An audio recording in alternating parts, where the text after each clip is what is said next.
យើងខ្ញុំទាំងពីរអ្នកសូមគោរពនឹងជម្រាបសួរដល់លោកអ្នកនាងដែលកំពុងទស្សនាវីដេអូយើងខ្ញុំនៅក្នុង Channel YouTube បូសុគន្ធានិង Channel YouTube Lamlai Official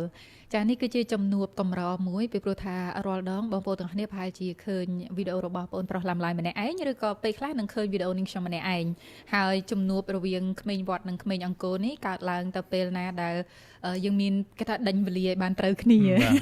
ចាតែបើថាថ្ងៃនេះមកទាំងពីរអ្នកស្លៀកពាក់មើលមកដូចជារៀងគេថា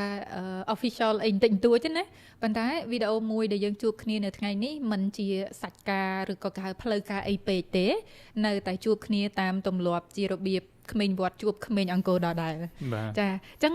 ជម្រាបជូនប្រធានបទទៅលោកតាលោកយាយជាមុនសិនថាថ្ងៃនេះមានរឿងអីហេតុអីដែលធ្វើឲ្យពួកយើងទាំងពីរនាក់បានមកជួបគ្នាអញ្ចឹងគោលបំណងសំខាន់ដែលពួកយើងបានមកជួបគ្នានេះគឺដោយសារតែបច្ចុប្បន្នឥឡូវនេះកំពុងតែមានមតិមួយដែលគេលើកឡើងរវាងថៃកម្ពុជា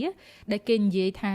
ថៃគេទៅដល់ AI ហើយប៉ុន្តែកម្ពុជាយើងនៅផុងជើងជាប់រឿង scam នៅឡើយអញ្ចឹងស្ដាប់មកវាហាក់ដូចជាយើងរៀងអយុត្តិធម៌ដែររៀងមួម៉ៅដែរគេថាមិនសុខចិត្តដែរអញ្ចឹងហើយទៅយើងជួបគ្នានាវេលានេះអញ្ចឹងមុននឹងឈានចូលទៅដល់សំណួររឿងរ៉ាវអីហោហែហ្នឹងសួរសុខទុក្ខសិនចាចិត្តចូលឆ្នាំថ្មីនេះមិនដែរបាទជម្រាបសួរបងជម្រាបសួរបងប្អូនទាំងអស់គ្នាផងដែរឱកាសនេះកម្រដែរហើយដោយសារតែប្រហែលជាយើងមានរឿងជជែកគ្នាចិត្តចូលឆ្នាំនេះមែនតើទៅដូចជាអាចថាកដាលមិនសុខក៏មិនសប្បាយអីប្រហែលទេដោយសារតែយើងឃើញមានបងប្អូនជនភៀសសិកមិនទាន់បានទៅដល់ផ្ទះបងគាត់ដែរហើយយើងខ្លួនយើងក៏យើងមានការងារមួយចំនួនដែលត្រូវបំពេញដែរអញ្ចឹង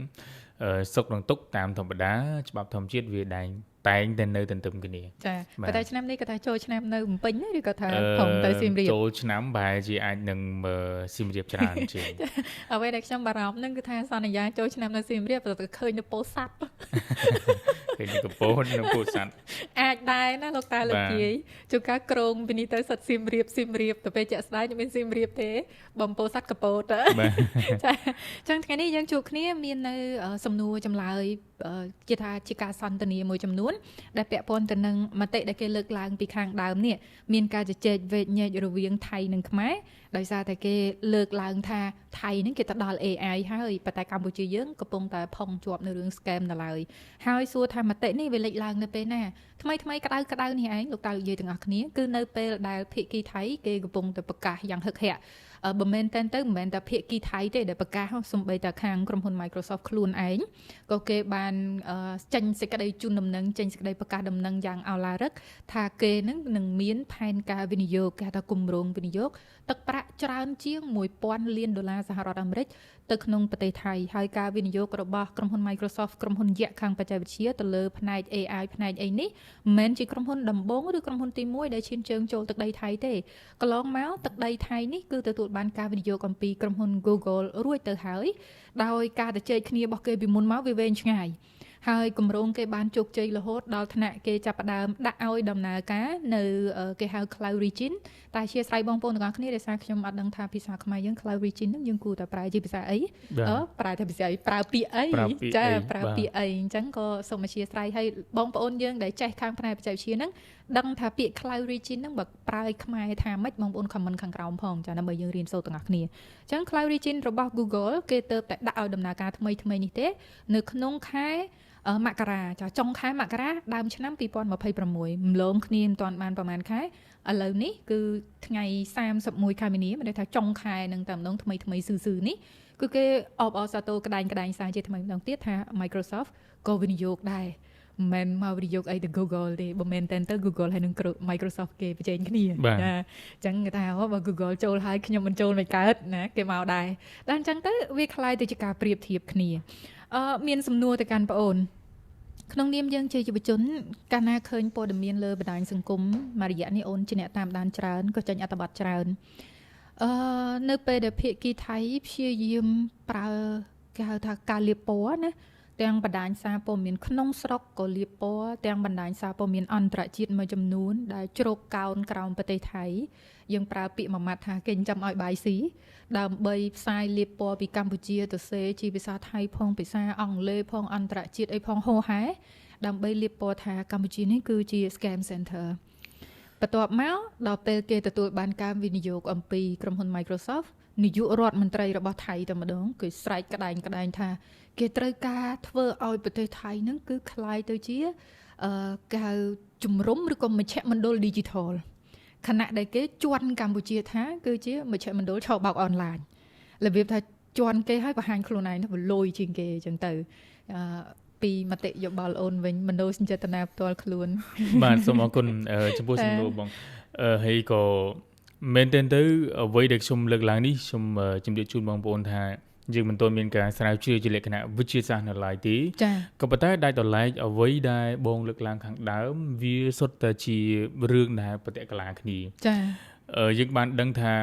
នៅពេលដែលមានសង្គ្រាមតាំងពីលើកដំបូងអាចថាជុំទី1ឬជុំទី2រហូតដល់ឋានៈថៃបានប្រើប្រាស់កម្លាំងយោធាព័ទ្ធដីរបស់យើងនឹងថាជា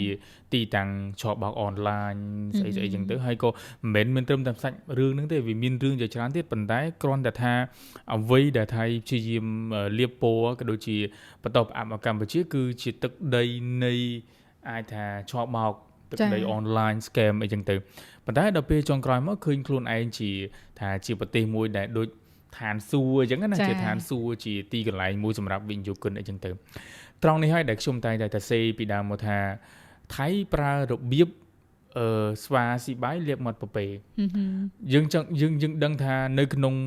បណ្ដាញប្រទេសនីមួយៗគឺប្រកាសណាស់ scam online នេះក៏ជារឿងមួយដែលពិបាកនៅក្នុងការទៅសម្អាតណាស់ដែរក៏ប៉ុន្តែមិនមែនមានត្រឹមតែកម្ពុជាទេថៃខ្លួនឯងក៏មានដែរហើយនៅមីយ៉ាន់ម៉ានៅវៀតណាមនៅគ្រប់ប្រទេសណាក៏មានដែរប៉ុន្តែគ្រាន់តែថាវាត្រូវបានคล้ายទៅជាឱកាសនិយមរបស់អ្នកនយោបាយថៃពិសេសជាងគេគឺអនុទានយកអានឹងទៅប្រើ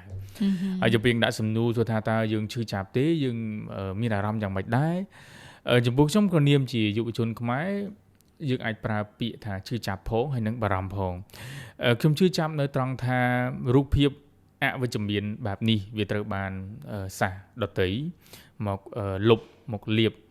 ដើម្បីបំបត្តិនៅវប្បធម៌ដ៏ល្អទៅចាស់ចង់របស់យើងហើយមែនតែនទៅទាំងរឿងវប្បធម៌នេះក៏ដោយដែរ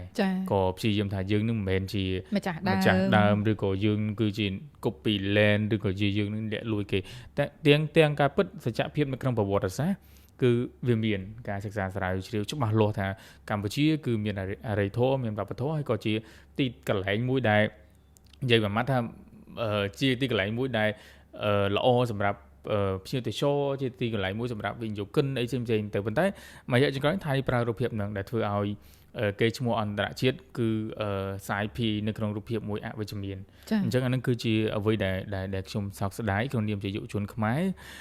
ប៉ុន្តែដំណោះស្រាយអ្វីដែលយើងអាចធ្វើបានព្រោះខ្ញុំក៏មិនមែនជាអ្នកដែលទៅប្រោះនរណាម្នាក់ឬក៏យើងជាអ្នករៀនសូត្រយើងមិនអាចទៅប្រោះប្រទេសមួយតែឯងបានទេប៉ុន្តែយើងអាចចូលរួមតាមរយៈការអាចខឹងបន្តិចក៏បានប៉ុន្តែដូរពីកំហឹងដូរពីអានឹងទៅជាការពង្រឹងខ្លួនឯងវិញការពង្រឹងខ្លួនឯងតាមរយៈអីតាមរយៈបង្ហាញថាកម្ពុជាគឺជាទឹកដីមួយដែលសម្បូរទៅដោយយុវជន Gen Z សម្បូរទៅដោយយុវជនដែលមានសក្តានុពលដើម្បីចាប់ផ្ដើមទៅលើទម្រង់អាជីវកម្មផ្សេងពិសេសជាងគេគឺទៅលើបច្ចេកវិទ្យាសូម្បីតែខ្ញុំខ្លួនឯងខ្ញុំគឺជាមនុស្សម្នាក់ដែលស្រឡាញ់បច្ចេកវិទ្យាខ្ញុំបានចាប់ផ្ដើមជា e-learning platform យើងហៅថា Life Skill Innovation Hub ដើម្បីយើងព្យាយាមជំរុញការអប់រំទៅជាថ្នាល digital អញ្ចឹងទៅបានន័យថាមិនត្រឹមតែជាទីកន្លែងមួយដែលមានអរិយធម៌ល្អទេប៉ុន្តែយើងក៏មានយុវជនបកាយមាន startup business មានអីជាច្រើនអញ្ចឹងទៅហើយអានឹងគឺជាដំណោះស្រាយមួយនៅក្នុងដំណោះស្រាយជាច្រើនទៀតហើយក្នុងនោះផងដែរបន្តិចទៀតយើងនឹងមានប្រធានបទក៏ដូចយើងមានសំណួរផ្សេងទៀតប៉ុន្តែខ្ញុំសូមជូនតែប៉ុណ្្នេះថាអារម្មណ៍របស់ខ្ញុំខ្លួនឯងយើងសោកស្ដាយផងយើងបារម្ភផងប៉ុន្តែទន្ទឹមនឹងការសោកស្ដាយទន្ទឹមនឹងការបារម្ភយើងក៏ត្រូវស្ពាយដំណោះស្រាយថាយើងគួរតែផ្ដើមចេញពីខាងណាដូចខ្ញុំបានជម្រាបជូនបងខាងដើមបាទចាឥឡូវយើងឈានចូលដល់សំណួរទី2សំណួរទី2នេះវាពាក់ព័ន្ធទៅនឹងអារម្មណ៍របស់យុវជនយើងមែនតើទៅនៅពេលណាដែលយើងឃើញដំណឹងពីខាងផ្ទះលេខ2យុវជនយើងមួយចំនួនគឺបង្ហាញកំហឹងច្រើនជាង ហើយការបង្ហាញកំហឹងនេះមិនមែនមានន័យថាអូធ្វើអញ្ចឹងខុសហើយអីយ៉ាងណាយ៉ាងនេះយើងមិនមែនមកកាត់សេចក្តីថាខុសឬក៏ត្រូវទេពីព្រោះធម្មតាខឹងពីព្រោះថាមកពីយើងស្រឡាញ់ជាតិយើងបានយើងឆេវឆាវយើងលោឡាយើងមានកំហឹងអីណាមួយអញ្ចឹងទៅប៉ុន្តែនៅពេលណាដែលយើងប្រើកំហឹងច្រើនពេកនៅលើបណ្ដាញសង្គមរួមទាំងចូលទៅបង្ហាញកំហឹងខ្លាំងនៅពេលដែលឃើញក្រុមហ៊ុនយក្សមួយចំនួនឈានជើងចូលទៅខាងប្រទេសថៃហ្នឹងក៏វាប្រហែលជាអាចនឹងជះផលអវិជ្ជមានខ្លះដែរមកលើយើងចាហើយទៅខាងប្អូនវិញនៅពេលដែលឮដំណឹងថាក្រុមហ៊ុនយក្សក្រុមហ៊ុន Microsoft គេមកប្រទេសថៃហើយអ្នកដែលមកជួបជាមួយនឹងនាយករដ្ឋមន្ត្រីថៃអនុទានហ្នឹងមិនមកជាតំណាងចាគឺមកជា president របស់ក្រុមហ៊ុន Microsoft តែម្ដងចាពេលដែលគាត់មកដល់ហ្នឹងខាង Microsoft ក៏គេបានលើកឡើងដែរថាគេមានគោលបំណងចង់អភិវឌ្ឍឲ្យខាងប្រទេសថៃហ្នឹងបានក្លាយទៅជាមជ្ឈមណ្ឌលផ្នែក digital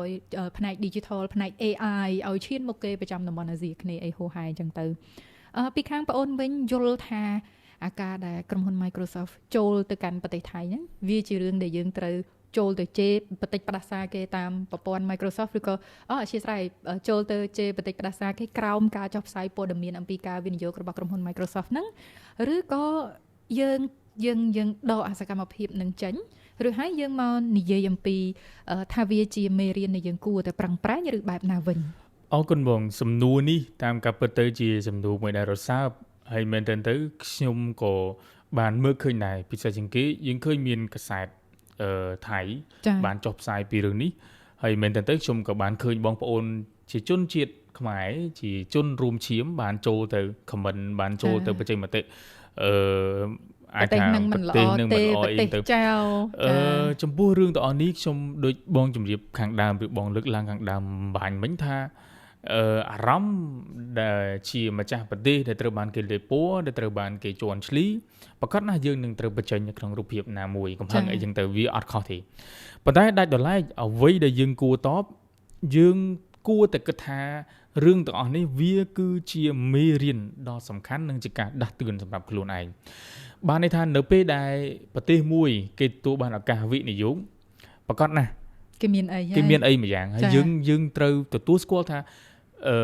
យើងទៅតែរួចផុតអំពីរបបសង្គ្រាមហើយគេមិនដែលឆ្លងកាត់របបសង្គ្រាមមួយជ្រក់ចេញដូចជាយើងទេអញ្ចឹងទៅគេបាត់លឿនណាស់អញ្ចឹងហើយបានត្រឡប់មកវិញថាការដែលក្រុមហ៊ុនយក្សទៅអភិវឌ្ឍឬក៏ទៅវិនិយោគនៅប្រទេសជិតខាងវាបង្ហាញថាគេមានប្រព័ន្ធអេកូឡូស៊ីល្អអញ្ចឹងខ្ញុំនិយាយក្នុងនេះមិនមែនបានន័យថាយើងទៅបន្តប្រទេសយើងទេប្រទេសយើងក៏មានដែរដូចខ្ញុំបានលើកឡើងខាងដើមវិញអញ្ចឹងគេអាចមានប្រព័ន្ធ ecology ល្អដូចថាគេមានលក្ខខណ្ឌល្អសម្រាប់វិនិយោគិនអីផ្សេងៗយ៉ាងទៅអាហ្នឹងគឺជាចរិតលក្ខណៈនៃការវិនិយោគព្រោះការតែវិនិយោគប្រកបត្រូវណាគេត្រូវការពលករជំនាញគេត្រូវការបទូបថយពន្ធគេត្រូវការរឿងល្អៗជាច្រើនមុននឹងក្រុមហ៊ុនបរទេសមួយទៅវិនិយោគអូនគាត់ថាវាអាចជាការប្រកួតប្រជែងជួនកាលរឿងមកប្រទេសថៃហ្នឹងវាជាហេតុផលមួយប៉ុន្តែអាចនឹងមានហេតុផលថាដោយសារ Google នៅនឹងហើយ Microsoft មិនចូលមិនកើតវាជារឿងជារឿងមួយអញ្ចឹងដែរប៉ុន្តែទោះបីជាការប្រកួតប្រជែងក៏នៅតែជាប្រយោជន៍របស់គេដែរចាអញ្ចឹងចង់បានន័យថារឿងគឺគេមានប្រយោជន៍ហើយអញ្ចឹងទៅទោះបីជាបើសិនជាយើងជាមនុស្សម្នាក់ដែលមើលឃើញឱកាសនឹងដែរយើងចាប់ផ្ដើមពង្រឹងខ្លួនឯងអញ្ចឹងបានខ្ញុំថាទាំងអស់នេះ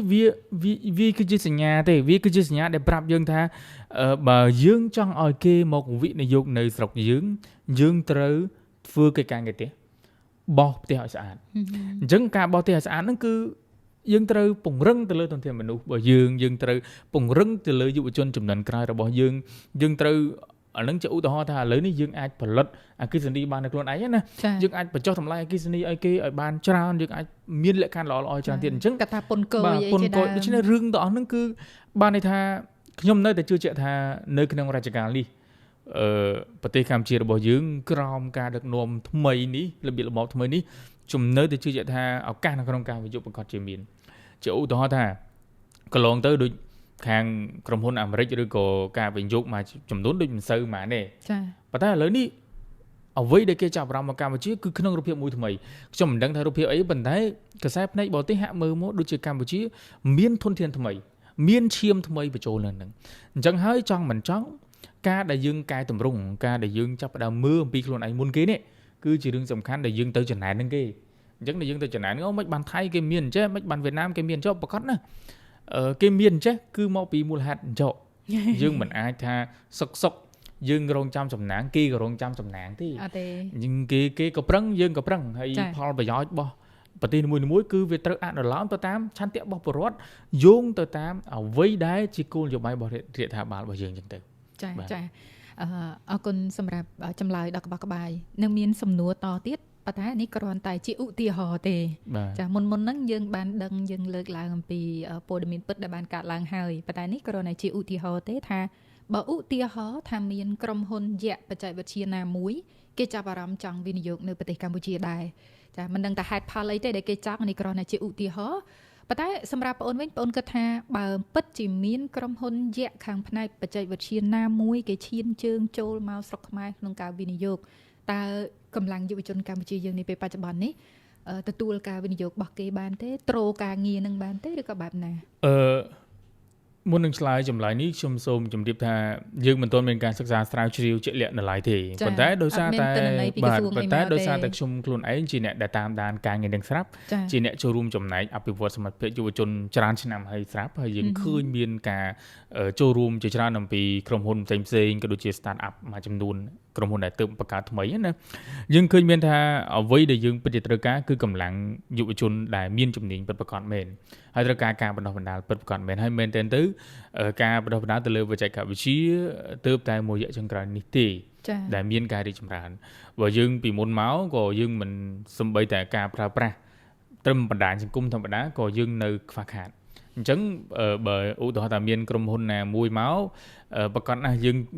ងអាចថាយើងប្រើពាក្យសាមញ្ញថាយើងកម្រិត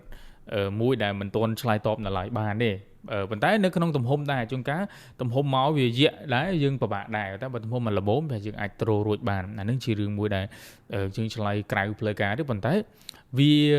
ស្របទៅតាមអីដែលជាក់ស្ដែងពិតប្រាកដមែនចាអញ្ចឹងណាអញ្ចឹងយុវជនយើងទាំងអស់គ្នាសំណួរមួយនេះផ្ញើជូនបងប្អូនទាំងអស់គ្នាជួយឆ្លើយដែរពីព្រោះយុវជនមិនមែនមានតែបងប្អូននៅក្នុងកម្ពុជាយើងទេចាអញ្ចឹងលោកតាលោកយាយមានកូនចៅនៅក្នុងផ្ទះអីសាកសួរលេងកូនណាបើសិនមានក្រុមហ៊ុនបរទេសអីគេមកវិនិយោគស្រុកយើងមិនដែរគាត់ឯងចូលធ្វើការគេមិនដែរឬក៏យើងមានសំណួរផ្ទាល់ខ្លួនសួរមកកាន់ខ្លួនឯងបើសិនជាថ្ងៃក្រោយមានកូនធំឡើងចង់ឲ្យកូនចៅរៀនសូត្រត្រឹមកម្រិតណាបាទចាតើយើងរៀនត្រឹមកម្រិតនេះប្រៀបធៀបជាមួយនឹងអ្វីឬក៏អនាគតនៃការវិនិយោគដែលមានទាំងផ្នែកបញ្ញាសិប្បនិម្មិតមានទាំងផ្នែកអីហោហាយផ្សេងៗហ្នឹងមិនដែរយើងទៅរួចគេទេចាអញ្ចឹងវាក៏ជាការបញ្ញាអារម្មណ៍សម្រាប់លោកតាលោកយាយអ៊ំពូមីងលោកពុកអ្នកម្ដាយហើយជាពិសេសយុវជនខ្លួនឯងផ្ទាល់តែម្ដងពេលខ្លះគាត់ថារៀនហត់ហ្នឹងប៉ុណ្ណឹងចង់ឈប់ហើយស្រាប់តែពេលឃើញព័ត៌មានមួយនេះងាកមកសួរខ្លួនឯងវិញអើយអត់ទេខ្ញុំចង់រៀនថែមទៀតត្រូវបាទប្រកាន់វាអាចជាចំណែកនឹងដែរចាអញ្ចឹងពាក់ព័ន្ធទៅនឹងអារម្មណ៍មនោចេតនាបងអូនវិញបើសិនជាមានក្រុមហ៊ុនណាមួយគេមកចង់ស្គាល់ពីប្រទេសយើងបច្ចុប្បន្ននេះយើងឃើញថាគេលាបពណ៌យើងមិនលាបធម្មតាលាបច្រើនជាន់ច្រើនតង់លាបឡើងអាឡេះលួយទៅហើយយើងក៏ព្យាយាមដោះស្រាយទៅតាមដំណាក់កាលទៅតាមជំហានអញ្ចឹងឥឡូវព័ត៌មានលាបពណ៌គេថាស្រុកយើងល្បីខាង scam បាទបើសិនជាឲ្យអូនដូរមួយបដូរបានមួយណាអូនចង់ឲ្យប្រទេសយើងល្បីខាងអីវិញជំនួសរឿងហ្នឹងប៉ុន្តែអត់និយាយពីអង្គរវត្តទេព្រោះអង្គរវត្តល្បីស្រាប់ហើយក្រៅពីអង្គរវត្តចង់ឲ្យគេស្គាល់ខ្មែរក្នុងរូបភាពល្បីខាងអីអរគុណបងខ្ញុំឃើញមួយមុំគឺតាក់ទងជាមួយនឹងវិស័យម្ហូបអាហារចាចូលចិត្តញ៉ាំបានន័យថាបាទចូលចិត្តពួកខ្មែរយើងនិយាយជារួមម្ហូបអាហារគឺយើងមានសក្តានុពល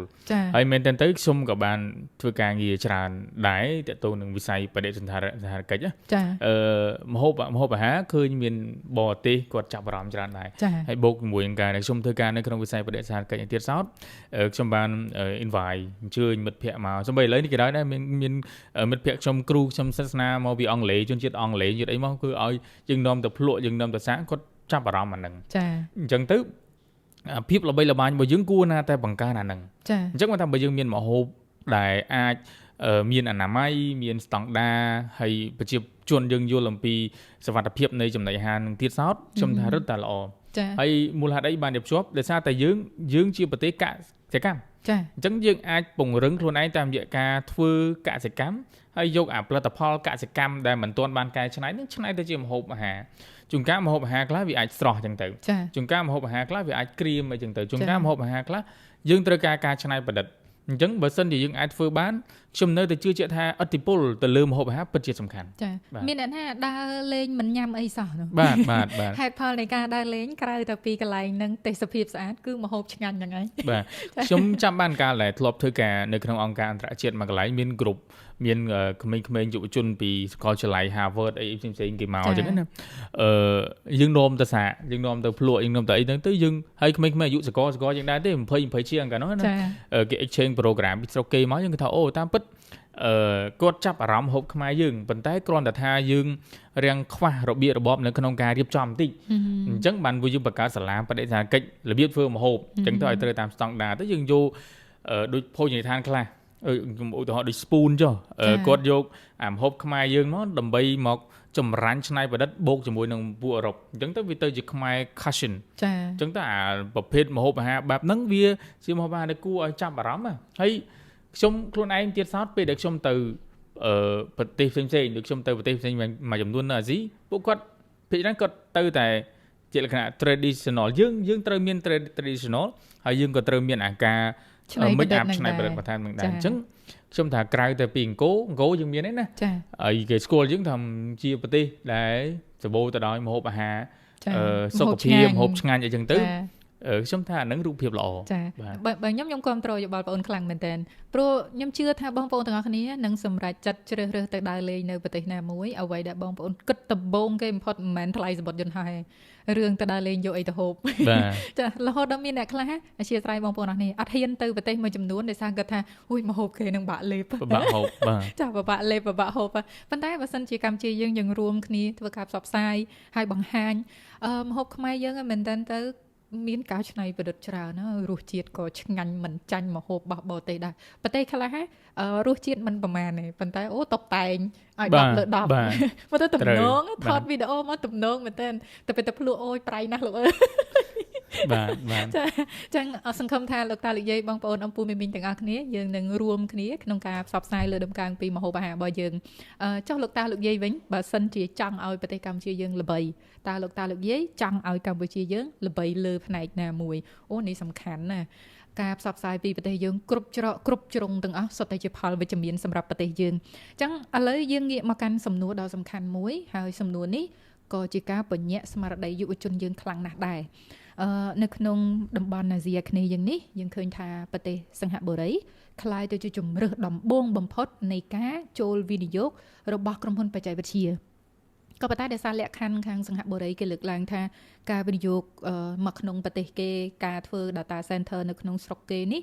វាធ្វើឲ្យប៉ះពាល់ទៅដល់រឿងការប្រើប្រាស់ផ្ទៃដីព្រោះយើងដឹងសិង្ហបុរីតូចចាការប្រើប្រាស់ទឹកស្អាតនិងអីហូរហែផ្សេងទៅគេក៏សម្រេចបិទមិនទទួលការវិនិយោគចន្លោះពីឆ្នាំ2019ដល់22ហើយរហូតដល់ឥឡូវនេះក៏មិនទាន់ឮថាបើកដំណើរការអីវិញដែរអញ្ចឹងទៅធ្វើឲ្យក្រុមហ៊ុនយក្សរបស់ប្រទេសដទៃទៀតហ្នឹងគឺព្យាយាមសម្លឹងទៅកាន់បណ្ដាប្រទេសផ្សេងៗនៅក្នុងតំបន់អាស៊ីអាគ្នេយ៍ដូចជាប្រទេសវៀតណាមជាប់យើងនេះក៏គេទទួលការវិនិយោគពីក្រុមហ៊ុនយក្សច្រើនណាស់ដែរខាងផ្នែកបច្ចេកវិទ្យាឬថាវៀតណាមគេចង់ធ្វើ chip ខ្លួនឯងទៀតបាទចាពីមុនមកក្រុមហ៊ុនដែលប្រកួតប្រជែងជាមួយសហរដ្ឋអាមេរិកខ្លាំងជាងគេលើការផលិតបន្ទះ chip មានតែកូរ៉េខាងត្បូងឯងអូល្បីខ្លាំងណាស់ចាប៉ុន្តែឥឡូវនេះវៀតណាមគេក្តែងដែរចាកុំថាគេអួតយើងចាំមើលលទ្ធផលសិនណាចាប៉ុន្តែបើតែព័ត៌មានគេគ្រូគេខ្លាំងណាស់ដែរគេថាគេធ្វើ chip ខ្លួនឯងហើយបើយើងងាកទៅម៉ាឡេស៊ីវិញក៏គេទទួល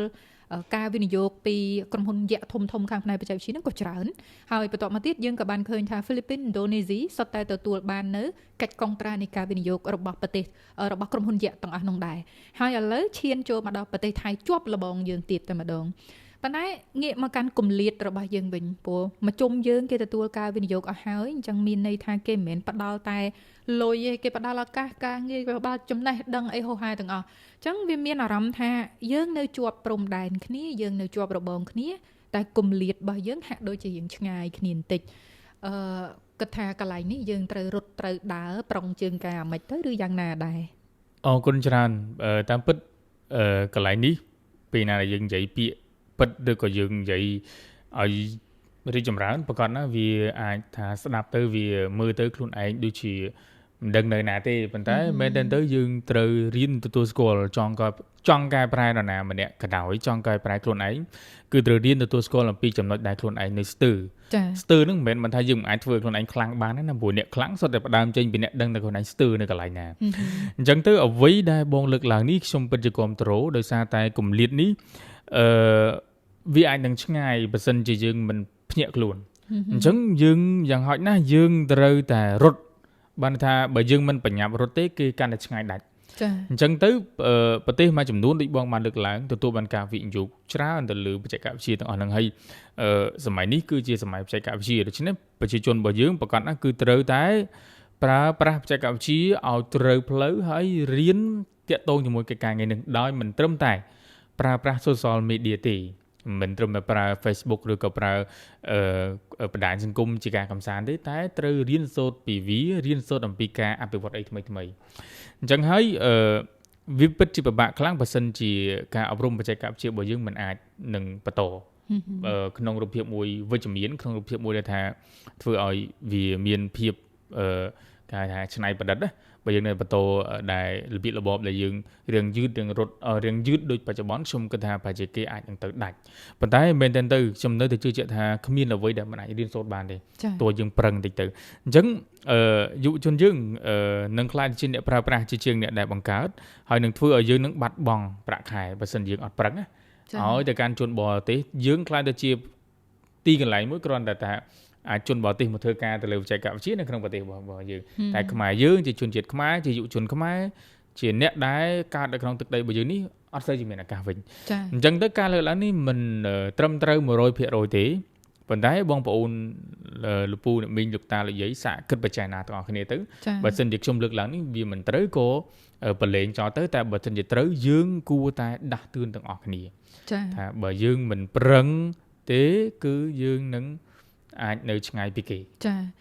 រឿងបច្ចេកវិទ្យានេះវាមិនជ្រៀតចូលតែខាងផ្នែកពាណិជ្ជកម្មទេដោយបងប្អូនទាំងអស់គ្នាបានដឹងចឹងកាលពីសម័យមុនយើងវះកាត់អត់មានបច្ចេកវិទ្យា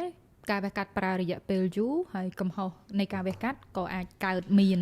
ម្លងពេលនៃការវះកាត់អញ្ចឹងទៅខាងបច្ចេកវិទ្យានេះគឺគេព្យាយាមអភិវឌ្ឍធ្វើម៉េចឲ្យខាងវិទ្យាសាស្ត្រហ្នឹងវះកាត់ឲ្យកាន់តែសុក្រិតចំណាយពេលតិចជាងមុនបាត់បង់ឈាមតិចជាងមុនការវះកាត់មានប្រសិទ្ធភាពជាងមុនដល់ពេលការប្រើប្រាស់ទៅលើបច្ចេកវិទ្យាក៏មានទៅលើវិស័យពាណិជ្ជកម្មក៏មានទៅលើអីហូរហែងរួមជីវិតរស់នៅប្រចាំថ្ងៃសុទ្ធតែផ្សារភ្ជាប់ជាមួយបច្ចេកវិទ្យាទាំងអស់ប៉ុន្តែអ្វីដែលយើងបារម្ភជាងគេគឺបច្ចេកវិទ្យានៅក្នុងសង្គ្រាមថ្មីនេះយើងក៏ប៉ះគ្នាដែរចាទៅតែកន្លងទៅថ្មីបើសិនជាយើងឃ្លាតឆ្ងាយគ្នាកាន់តែខ្លាំងទៀតការការពារខ្លួនយើងអាមិនទៅបាទកន្លែងនេះដែរខ្ញុំសូមបន្ថែមតិចដែរទាក់ទងជាមួយនឹងដំណោះស្រាយខ្ញុំខ្លួនឯងខ្ញុំមានមិត្តភ័ក្តិជនជាតិដើមជនជាតិអង់គ្លេសគាត់ជាអ្នកដែលអភិវឌ្ឍកម្មវិធី AI មួយដែលអាចវិភាគទៅលើ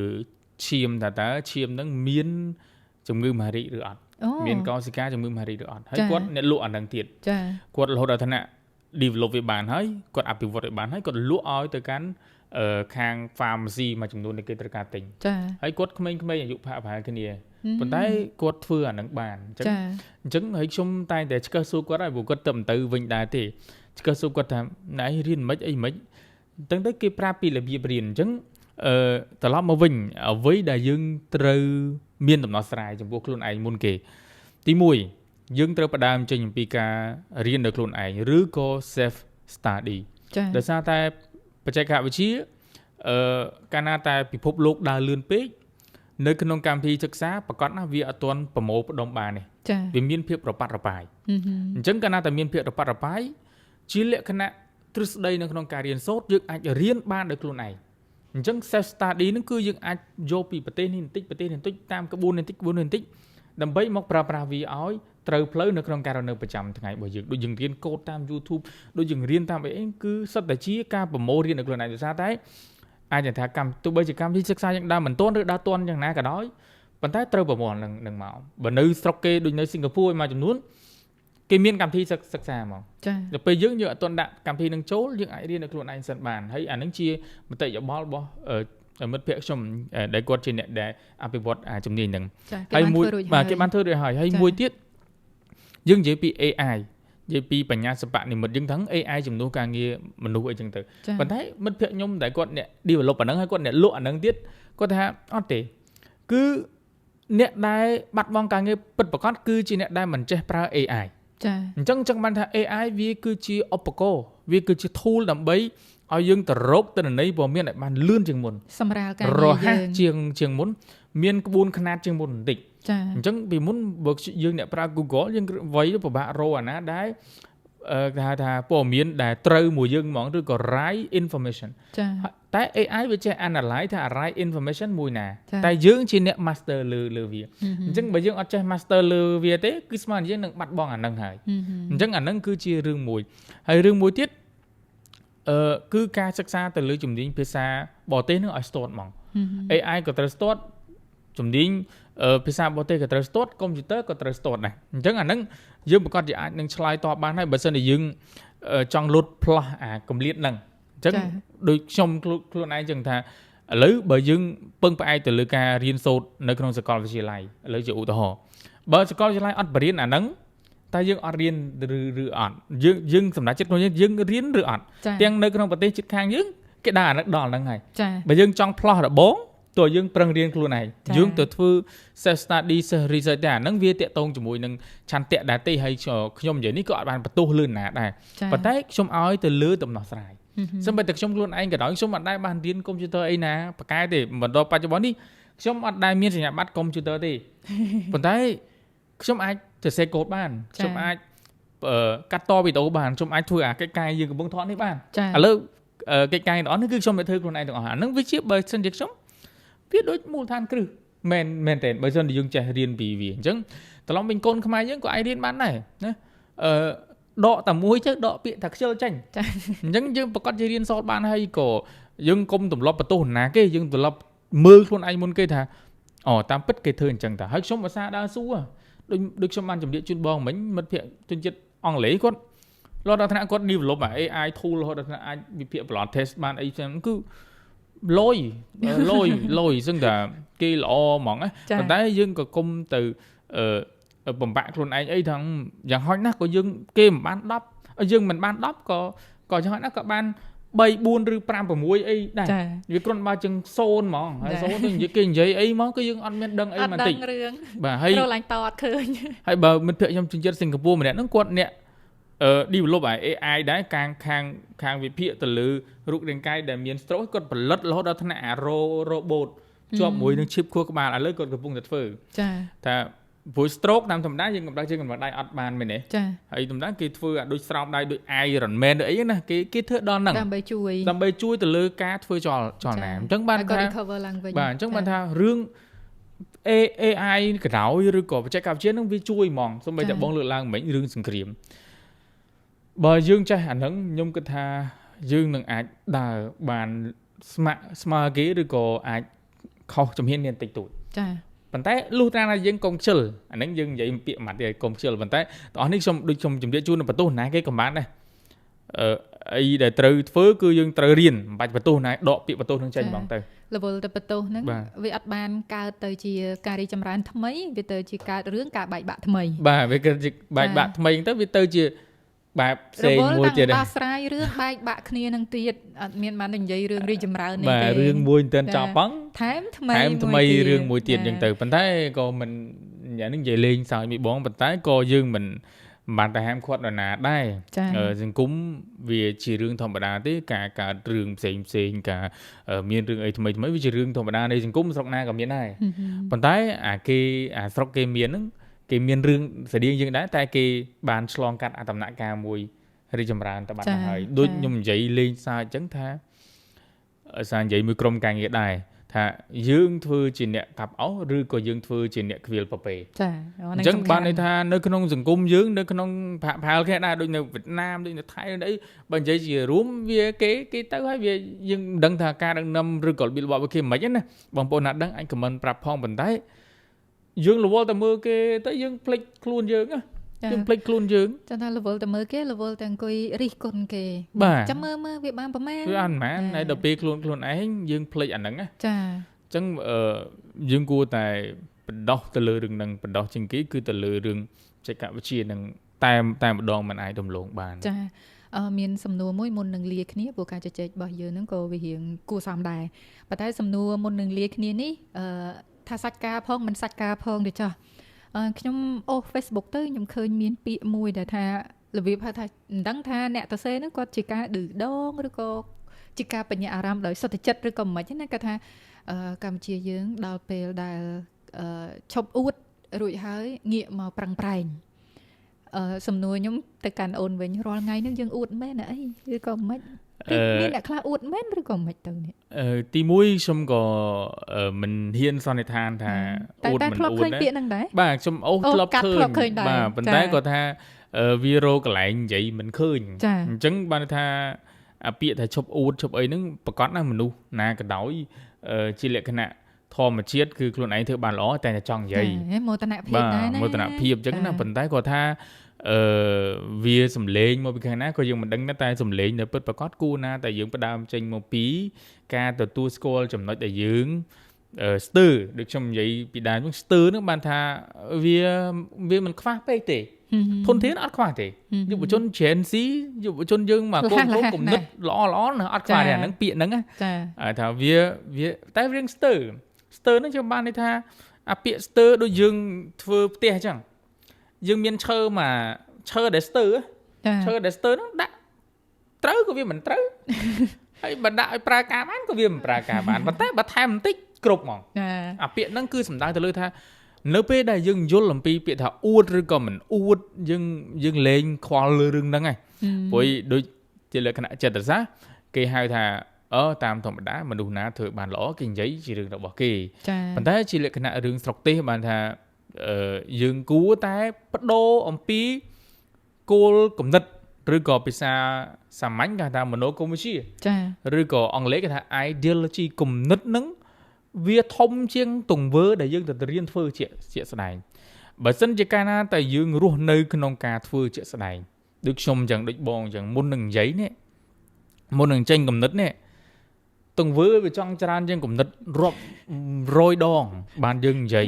រវល់ពេកដល់ឆ្នាំដែលមានសូរជាមួយដែរសូវបាននិយាយគ្នាមិនទេគឺយើងរវល់តែធ្វើការងាររៀងខ្លួនការងារហ្នឹងការងារបច្ចេកទេសចាការងារបច្ចេកទេសទៅលើអីគេទៅលើជាឧទាហរណ៍ដូចខ្ញុំខ្លួនឯងផ្ទាល់អញ្ចឹងខ្ញុំធ្លាប់ជាគ្រូដឹកនាំគម្រោងទៅលើការផលិតនេះផលិតនោះអីចឹងទៅហើយធ្វើរវល់ច្រើនណាស់ចោះទៅផ្ទាល់ហ្មងមួយក្មេងៗយុវជនរបស់យើងនឹងស្គាល់គ្នាដែរឆ្នាំទី3ទី4ឆ្នៃនេះប្រឌិតនេះរៀបចំនេះថាទៅសិតតែបម្រើផលប្រយោជន៍ដែលជាទង្វើហើយយកអាហ្នឹងមកនិយាយស្ទើរកន្លែងណាដោះកន្លែងណាអញ្ចឹងត្រឡប់មកវិញថាឈប់អួតទៅឬក៏ស្អីហ្នឹងយើងនិយាយអីក៏បានដែរប៉ុន្តែគ្រាន់តែថាកាលណាតែយើងផ្លាស់ប្ដូរអំពីការងារនិយាយច្រើនជាងការងារបច្ចេកទេសយើងឲ្យយើងដូរទៅជាការងារបច្ចេកទេសច្រើនណាខ្ញុំគិតថាភាពរីកចម្រើននឹងមានកាន់តែខ្ពស់និយាយស្រួលទេតែបើធ្វើគឺធ្វើឲ្យច្បាស់ហ្មងចាចាចឹងបងប្អូនទាំងអស់គ្នាការជជែកឈោហែមកក៏គួរសមប៉ុន្តែមុននឹងលាទៅមានសំណួរខ្លីមួយទៀតចាបងប្អូនគាត់ថាខ្លីរហូតថ្មចាប់មែនតើចិត្តចាប់មែនតើហើយសំណួរខ្លីមួយនេះគឺពាក់ព័ន្ធទៅនឹងយុវជនយើងថាទៅអូនហ្មងតែគាត់អត់ទាន់ចប់ថ្នាក់ទី12ដល់ពេលគាត់ត្រឹមថ្នាក់ទី11ឬក៏ថ្នាក់ទី10អីហ្នឹងគាត់ចាប់ដើមអង្គុយព្រួយខ្លួនឯងចាប់ទី12ទៅមិនដឹងរៀនអីណាបាទបងធ្លាប់ទទួលបានសំណួរហ្នឹងហ៎បាទសម្បូរឃើញយុវជនយើងជួបប្រទះការជាប់គាំងកន្លែងហ្នឹងហើយតែងតែលើកឡើងថាមិនដឹងរៀនអីពេលដែលឪពុកម្ដាយសួរថាធំទៅគោលបំណងចង់ធ្វើអីពេលខ្លះអត់ហ៊ានប្រកាសខ្លួនឯងអត់ហ៊ានច្បាស់ខ្លួនឯងទៀតហើយដល់ពេលយើងងាកមកមើល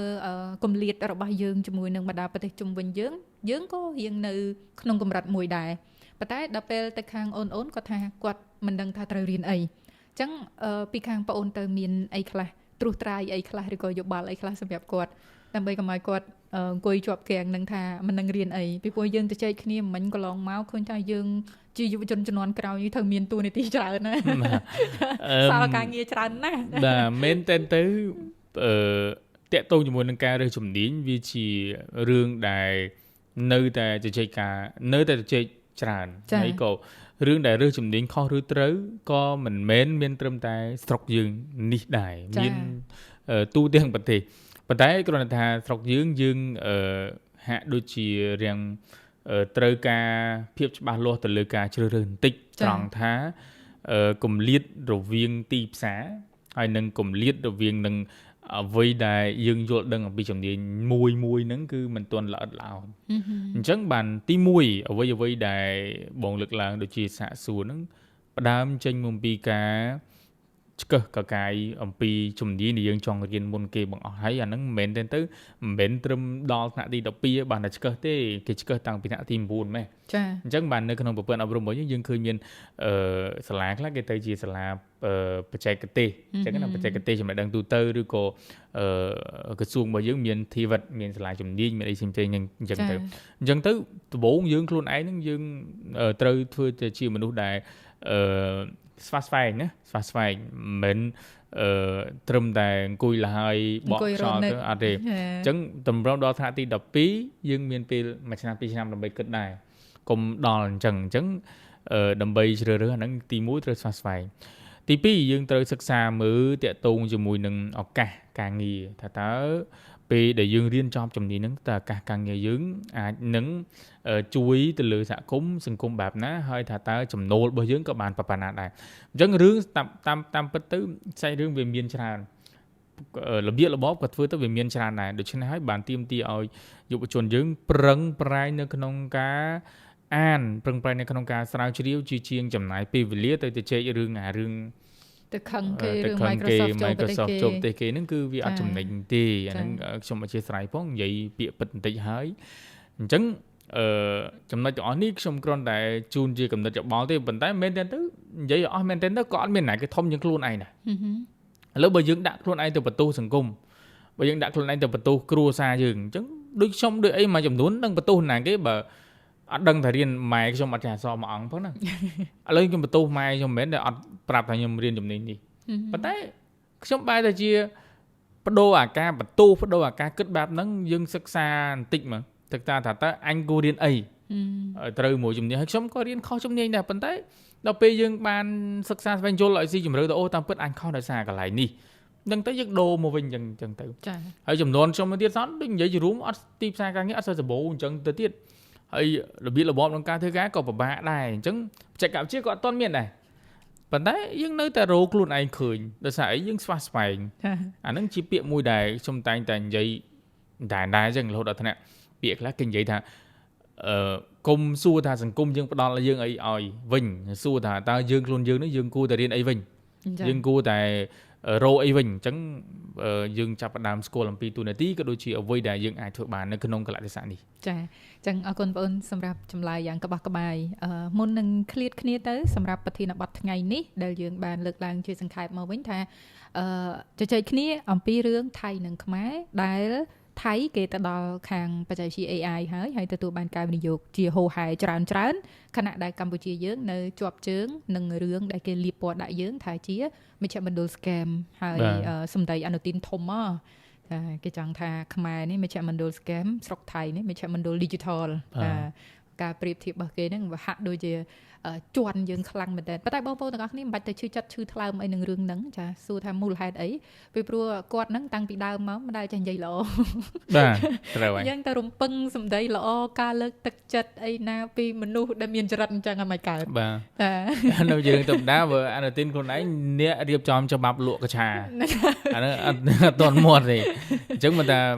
យើងដូចបងលើកឡើងមកខ្ញុំគ្រប់ត្រូលបាទអញ្ចឹងអត់មានអីទៅឈឺចិត្តស្អិតទ្រូងរហូតដល់ថ្នាក់ទៅកន្លែងមួយដែលខ្ញុំអត់គ្រប់ត្រូលក៏ពិតយើងទាំងអស់គ្នាអត់មានអ្នកណាដែល